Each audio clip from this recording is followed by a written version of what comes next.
The Message of the Qur'an by Muhammad Asad.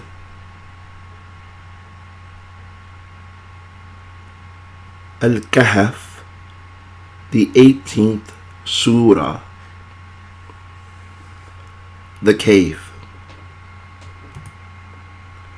This surah, revealed immediately before An-Nahl, the bee, in essence, in the last year of the Mecca period, is almost entirely devoted to a series of parables or allegories built around the theme of faith in God versus an undue attachment to the life of this world.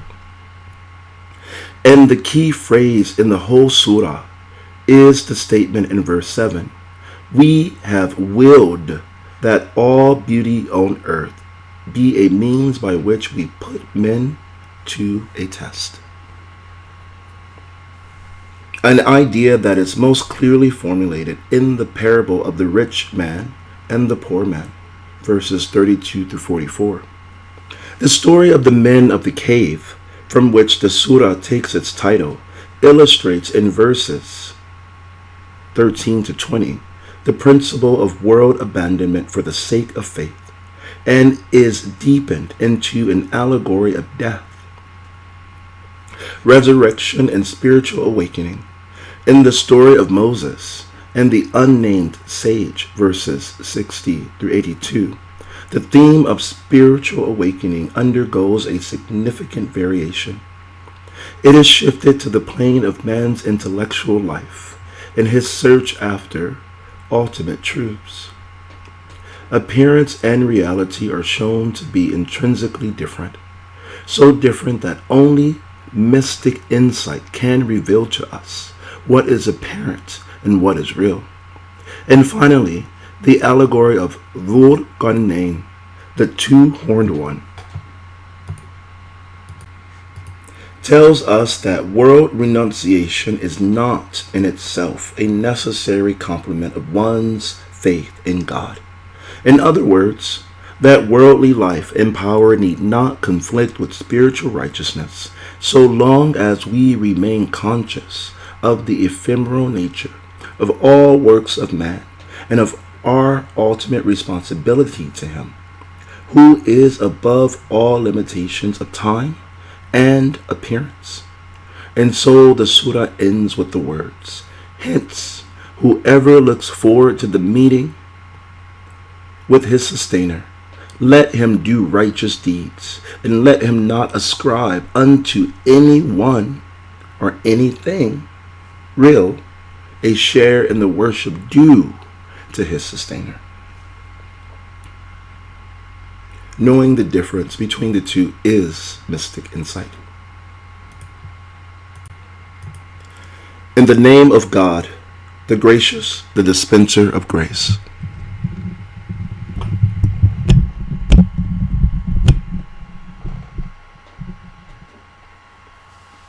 All praise is due to God, who has bestowed this divine writ on his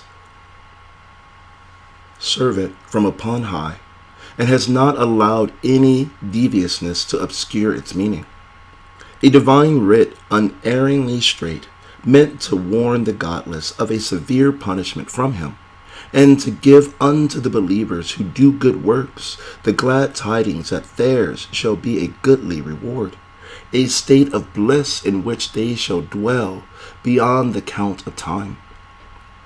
Furthermore, this divine writ is meant to warn all those who assert God has taken unto himself a son.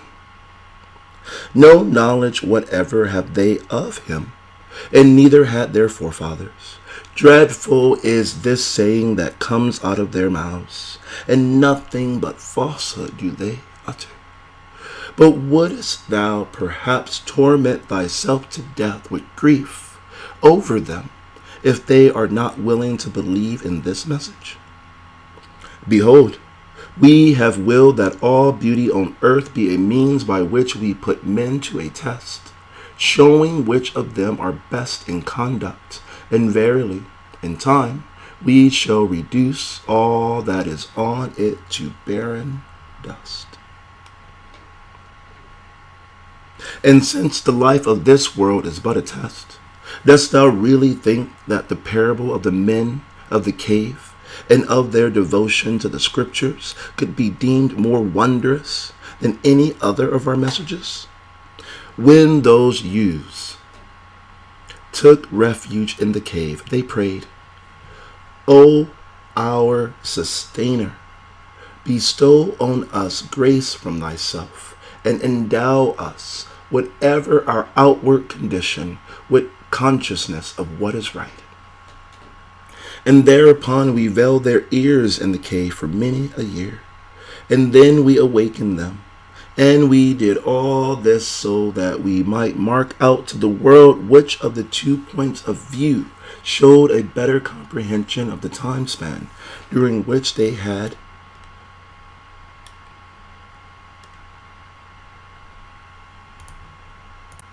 remained in this state. And now we shall truly relate to their story. And now we shall truly relate to thee their story. Behold, they were young men who had attained to faith in their sustainer, and so we deepened their consciousness of the right way, and endowed their hearts with strength, so that they stood up and said to one another, Our sustainer is the sustainer of the heavens and the earth. Our sustainer is the sustainer of the heavens and the earth. Never shall we invoke any deity other than him. If we did, we should indeed have uttered an enormity. These people of ours have taken to worshiping other deities instead of him, without being able to adduce any reasonable evidence in support of their beliefs. And who could be more wicked than he who invents a lie about God?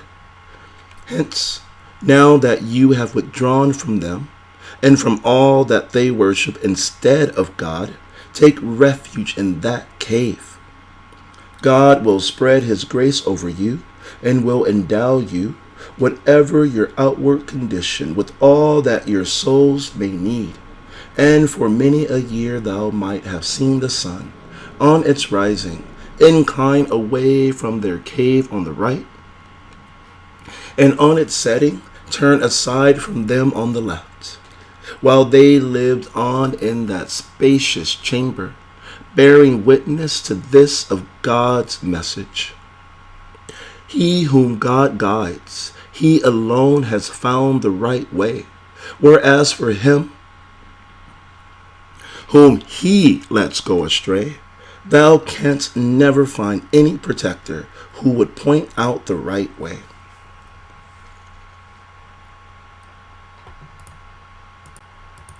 Verse 18. And thou wouldest have thought that they were awake, whereas they lie asleep.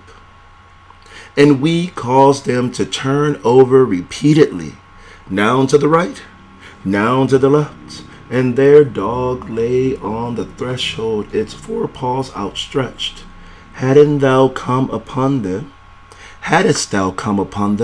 unprepared, thou wouldst surely have turned away from them in flight, and wouldst surely have been filled with awe of them. And so, in the course of time, we awakened them, and they began to ask one another as to what had happened to them. One of them asked, How long have you remained thus? The others answered, We have remained thus a day, or part of a day. Since they who were endowed with deeper insight, your sustainer knows best how long you have thus remained. Let then one of you go with these silver coins to the town, and let him find out what food is purest there, and bring you thereof some provision. Let then one of you go with these silver coins to the town, and let him find out what food is purest there, and bring you thereof some provisions. But let him behave with great care, and by no means make anyone aware of you. For behold, if they should come to know of you, they might stone you to death, or force you back to their faith, in which case you would never attain to the good.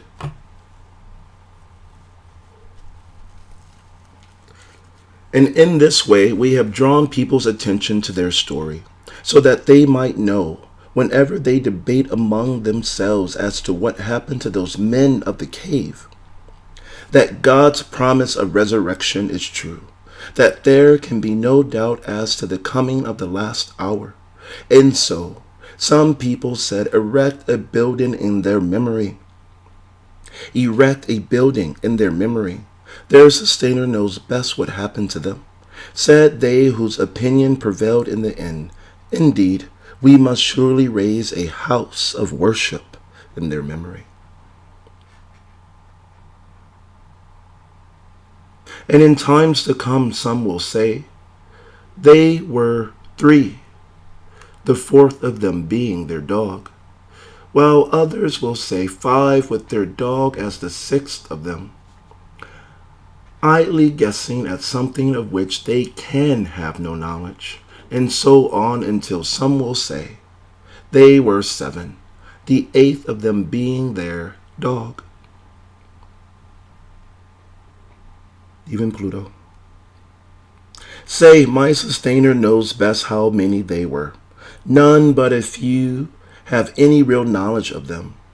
Hence do not argue about them otherwise than by way of an obvious argument, logic, and do not ask any of those storytellers to enlighten thee about them.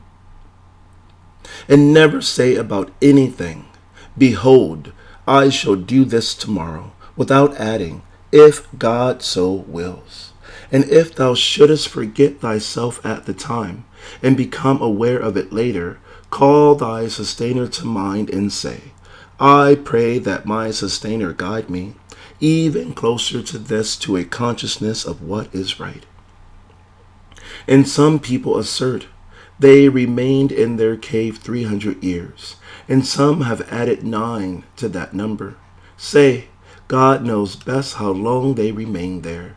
His alone is the knowledge of the hidden reality of the heavens and the earth. How well does he see and hear? No guardian have they apart from him, since he allots to no one a share in his true rule.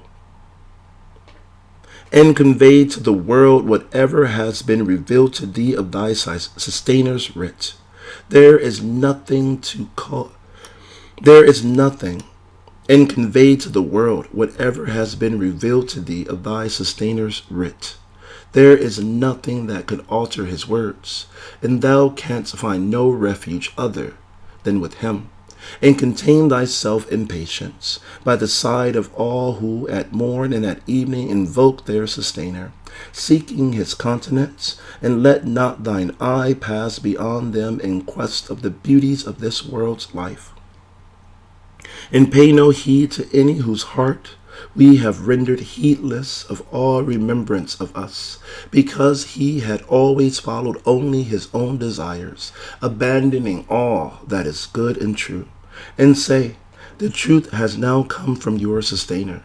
Let then him who wills believe in it, and let him who wills reject it. Verily, for all who sin against themselves by rejecting our truth, we have readied a fire whose billowing folds will encompass them from all sides. And if they beg for water, they will be given water, hot like molten lead, which will scald their faces. How dreadful a drink, and how evil a place to rest.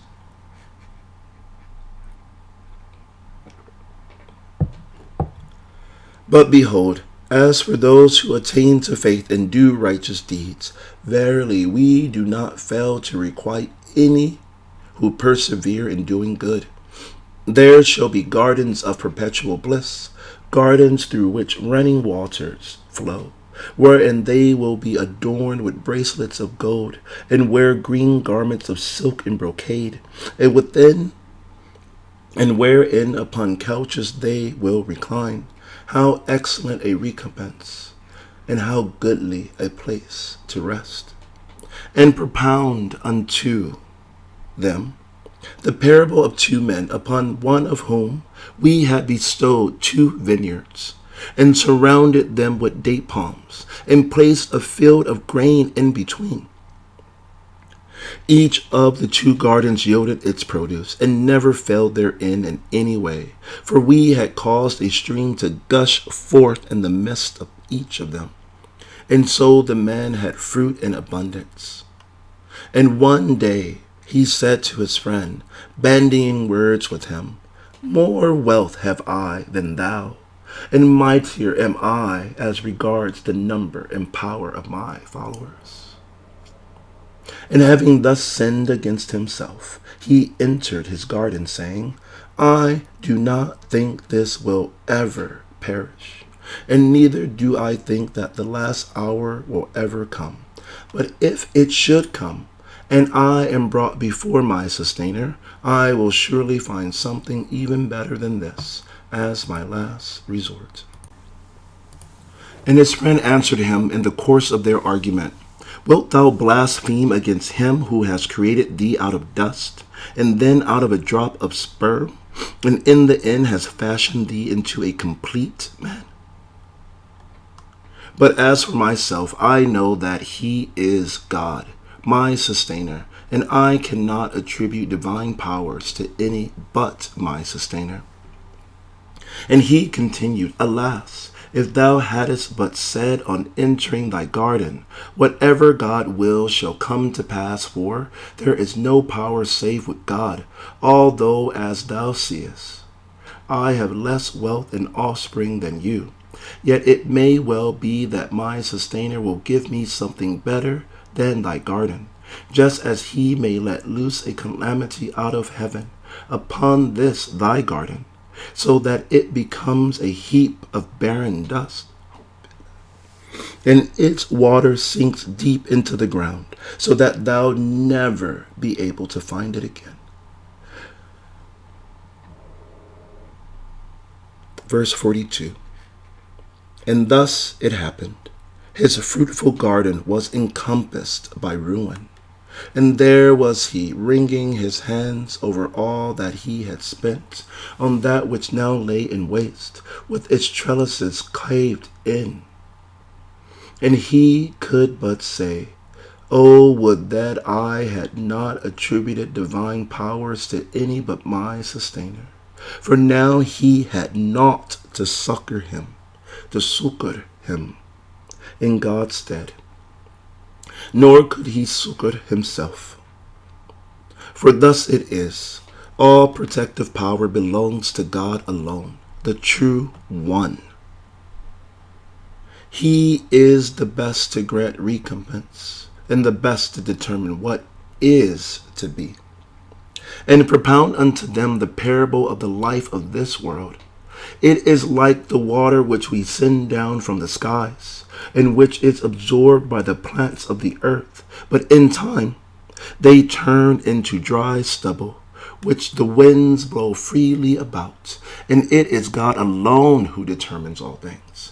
Wealth and children are an adornment of this world's life, but good deeds, the fruit whereof endures forever, and are of far greater merit in thy sustainers' sight, a far better source of hope.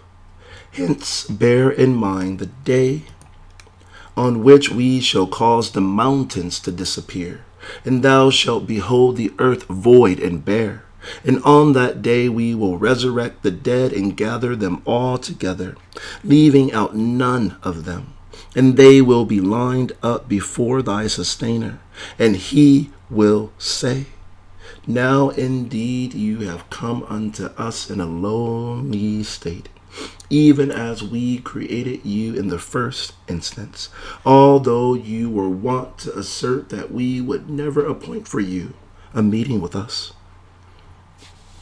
And the record of everybody's deeds will be laid open, and thou wilt behold the guilty filled with dread at what they see therein, and they will exclaim, oh, woe unto us, what a record is this! It leaves out nothing, but be it small or great, but takes everything into account. For they will find all that they ever wrought now facing them, and will know that thy sustainer does not wrong anyone. And remember when we told the angels, prostrate yourselves before Adam? They all prostrated themselves, save Iblis. He too was of those invisible beings, but then he turned away from his sustainer''s command. Will you then take him and his cohort for your masters instead of me?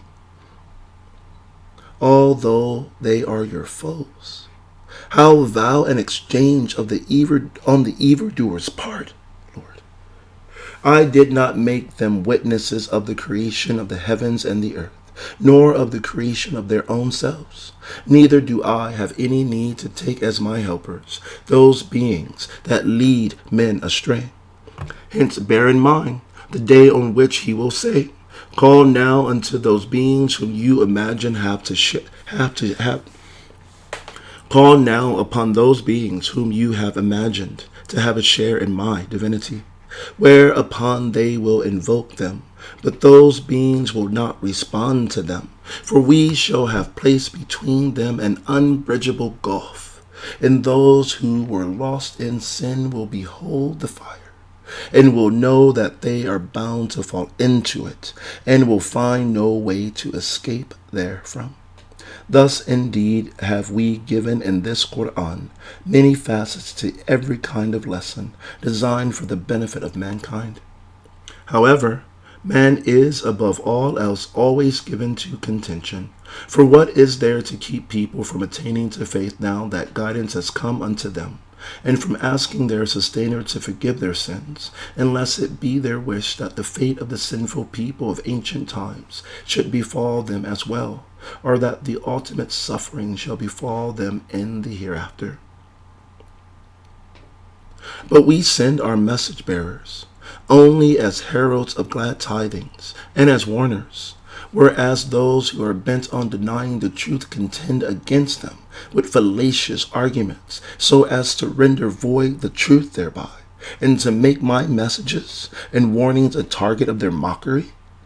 And who could be more wicked than he to whom his sustainer's messages are conveyed, and who thereupon turns away from them, forgetting all the evil that his hands may have wrought? Behold, over their hearts have we laid veils, which prevent them from grasping the truth, and into their ears deafness. And though thou call them unto the right path, they will never allow themselves to be guided. Yet withal, thy sustainer is the truly forgiving one, limitless in his grace. Were he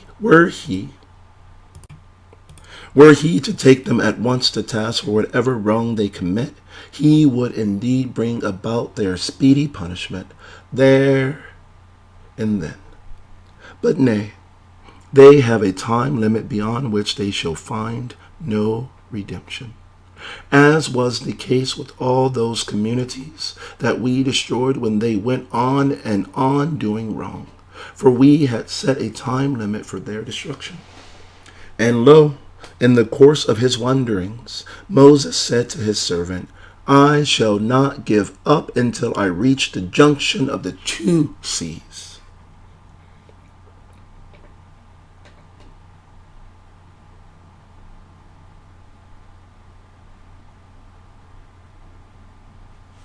Even if I have to spend untold years in my quest northwest. But when they searched the junction between the two seas, they forgot all about their fish, and it took its way into the sea and disappeared from sight.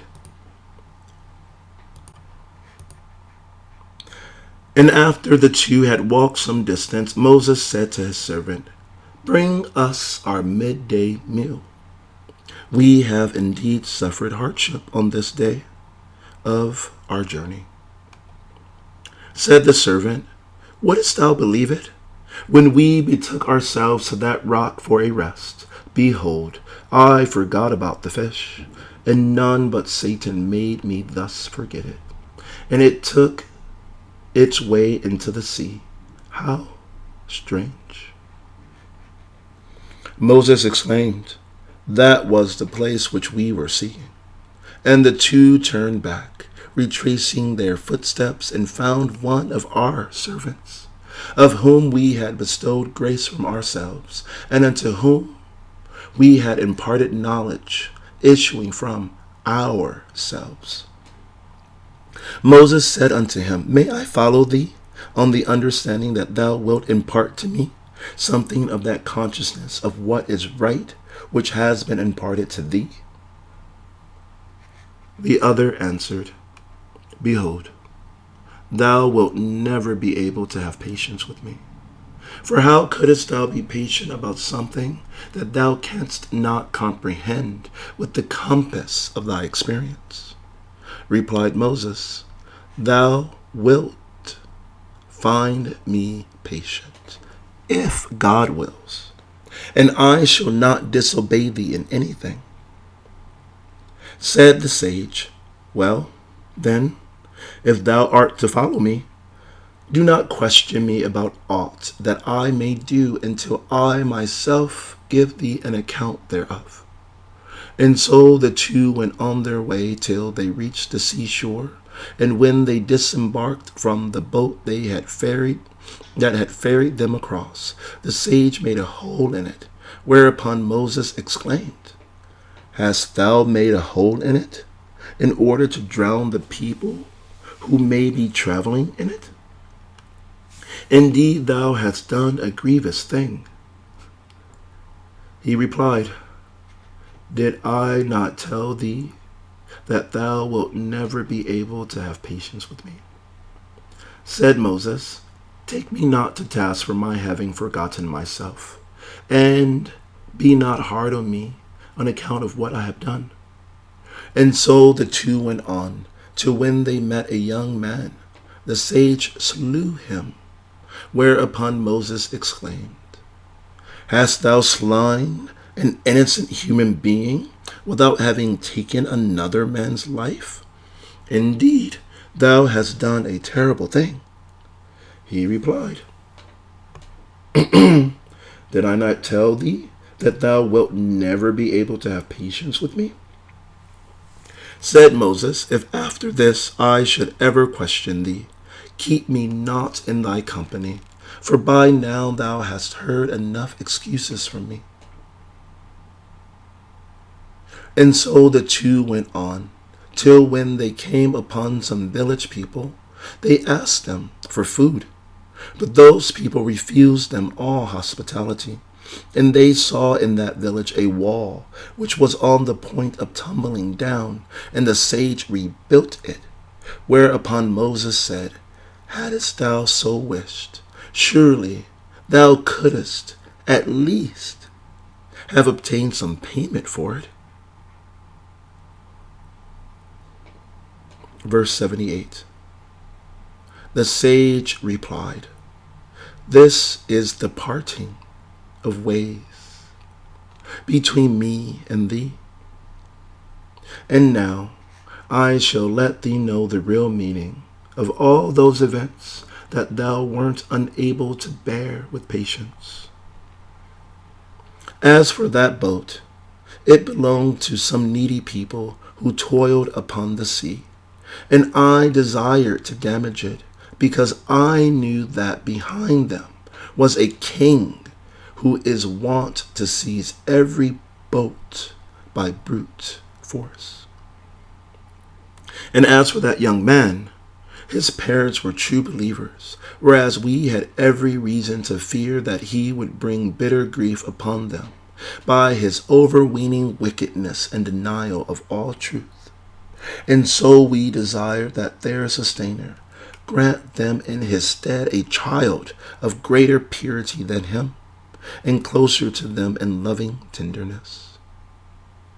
And as for that wall, it belonged to two orphan boys living in the town, and beneath it was buried a treasure belonging to them by right.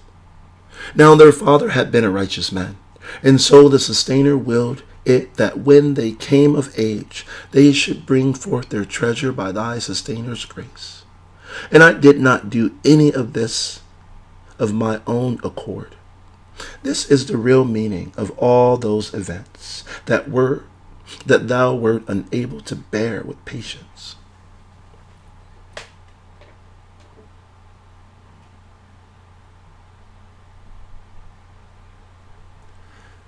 And they will ask thee about the two-horned one.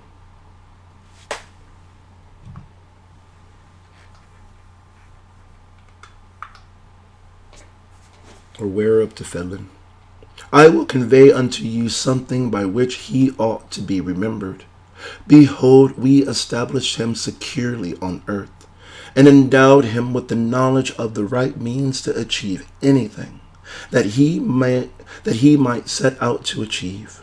And so he chose the right means in whatever he did, and he marched westwards till when he came to the setting of the sun, it appeared to him that it was setting in a dark, turbid sea. And nearby he found a people given to every kind of wrongdoing. We said, O thou two-horned one, thou mayest either cause them to suffer or treat them with kindness.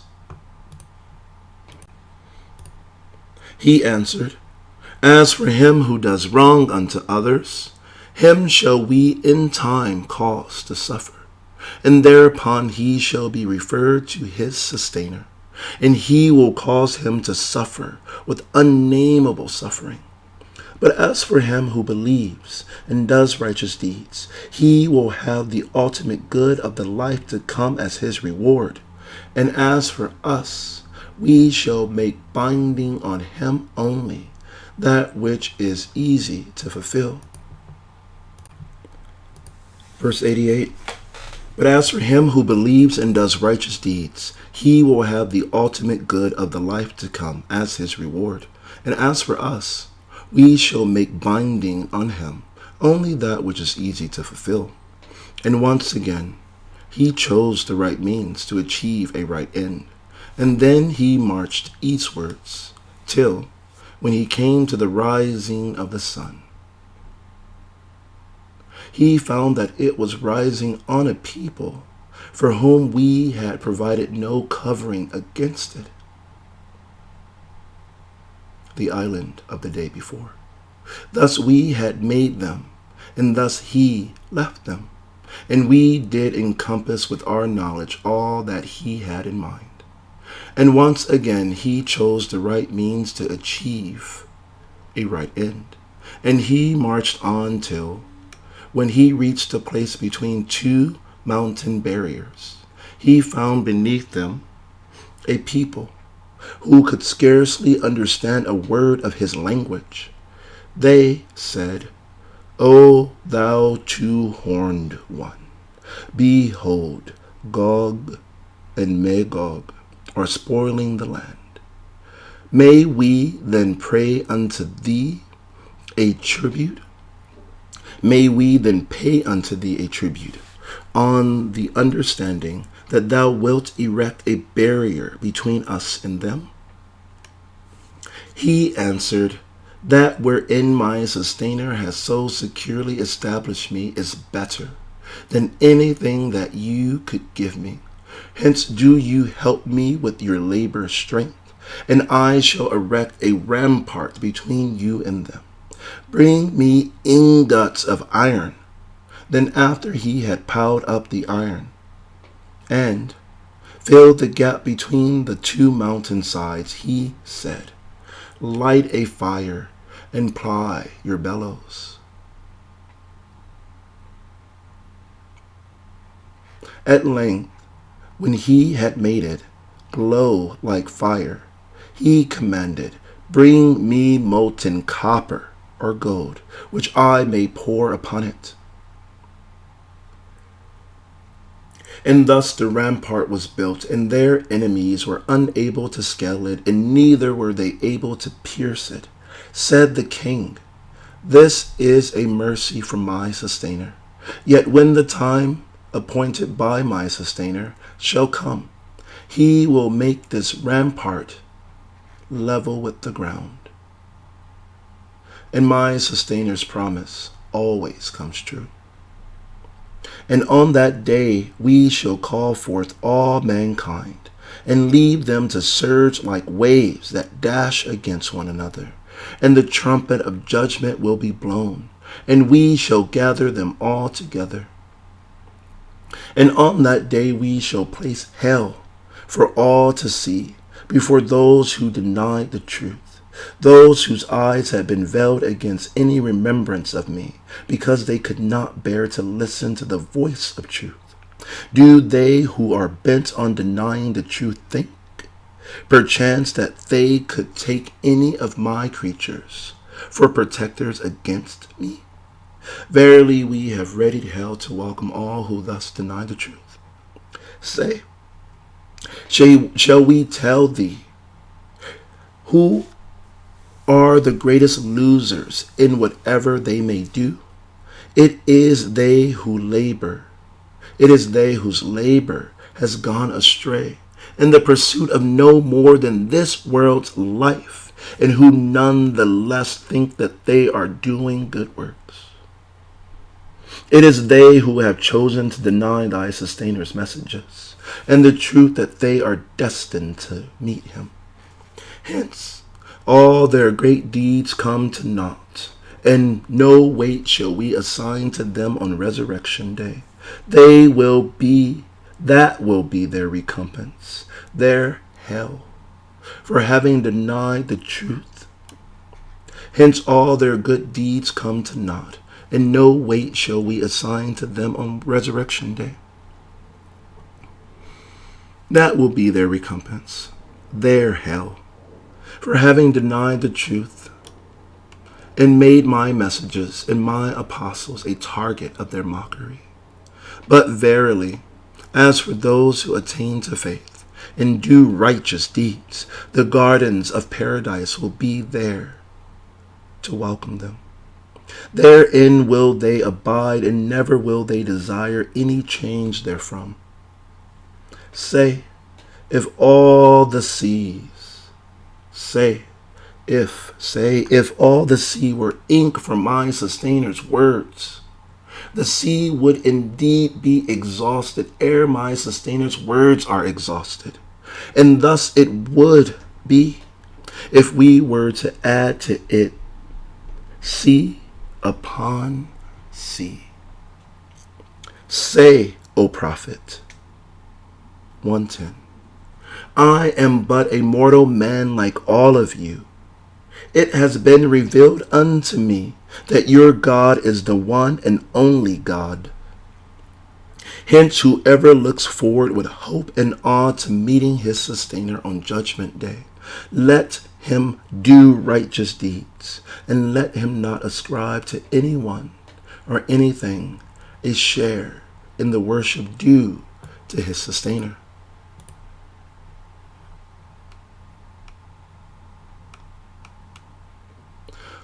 All praise is due to God alone, the sustainer of all the worlds, the most gracious dispenser of grace, Lord of the day of judgment.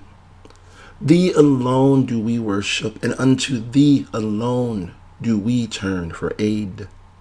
Guide us the straight way, the way of those upon whom thou hast bestowed thy blessings, not of those who have been consumed by thee, nor of those who go astray.